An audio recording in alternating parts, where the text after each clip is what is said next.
Hello everyone, প্রায় 1 মাস পরে আমি ভিডিও বানাচ্ছি। ব্যস্ততার কারণে 1 মাস কোনো ভিডিও বানানো হয়নি। সেই যে বাড়ি ফিরেছি, 1 মাস কোথা থেকে কেটে গেল বুঝতেই পারলাম না। আজকে আমরা আবার ফিরে যাচ্ছি দিল্লিতে। এইবারে কিন্তু আমরা একা যাচ্ছি না, আমাদের সঙ্গে আছে বাবা মা আর আমার মাসিমণি। আমরা দাঁতন স্টেশনে পৌঁছে গিয়েছি। বাঘাযতীন এক্সপ্রেসে আমরা যাব খড়গপুর স্টেশনে 11:20 আমাদের আনন্দ বিহার সুপারফাস্ট এক্সপ্রেস ট্রেন আছে। এই তো এখন বাঘাযতীন এক্সপ্রেস চলে এসেছে, আমরা এখন ট্রেনে উঠে যাচ্ছি।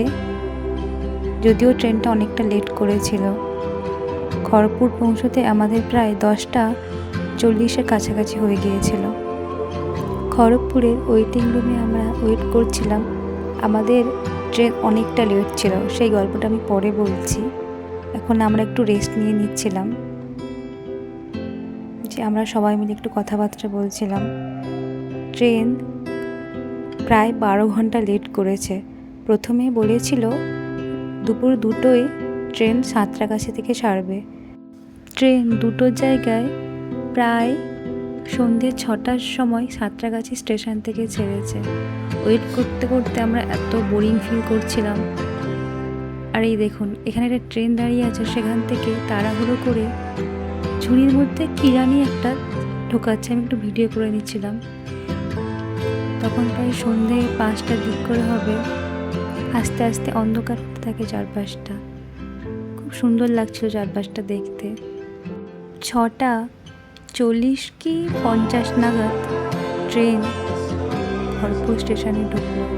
এর টাইম ছিল সকাল 11:20, কিন্তু খড়গপুরে এসে পৌঁছালো 6:20-তে।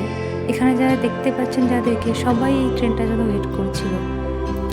সবাইকে প্রচণ্ড পরিমাণে এখানে ভোগান্তি হতে হয়েছে, কারণ ট্রেন প্রায় 6 ঘন্টা অলরেডি লেট করে দিয়েছিল।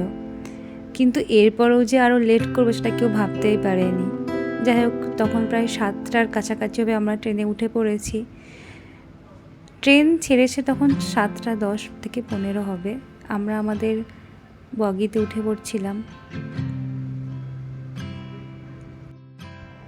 সকাল 8:50-এর ট্রেন পৌঁছালো রাত্রি 8:50। কিছু বলার নেই, অনেকটা ভোগান্তি, ক্লান্তি, 2 দিনের পরিশ্রম সব কিছু মিলিয়ে মিশিয়ে আমরা নেমে পড়েছি আনন্দ বিহার স্টেশনে। সেখান থেকে আমাদের সোসাইটি যাওয়ার জন্য আমরা উবের বুক করে নিয়েছিলাম। উবেরের জন্য ওয়েট করছিলাম। ফাইনালি অনেকটা কষ্ট করার পর আমরা এখন আমাদের গন্তব্যস্থলে পৌঁছাবো। এই যে আমাদের উবের চলে এসেছে। এখন আমরা সেই দিকে আমাদের লাগেজ নিয়ে যাচ্ছি। অনেকগুলো লাগেজ হয়েছিল, সেই জন্য একটু কষ্ট হচ্ছিল এতগুলো লাগেজ নিয়ে যেতে। যাই হোক, আমরা উঠে পড়েছি উবেরে। এবার আমরা পৌঁছাবো আমাদের গন্তব্যস্থলে। তখন প্রায় রাত্রি 9:45 হবে। আমরা উবেরে উঠেছি। আমাদের বাড়ি পৌঁছাতে প্রায় 11টার কাছাকাছি হয়ে গিয়েছিল। ভালো লাগলে ভিডিওটা লাইক, শেয়ার, কমেন্ট করবেন।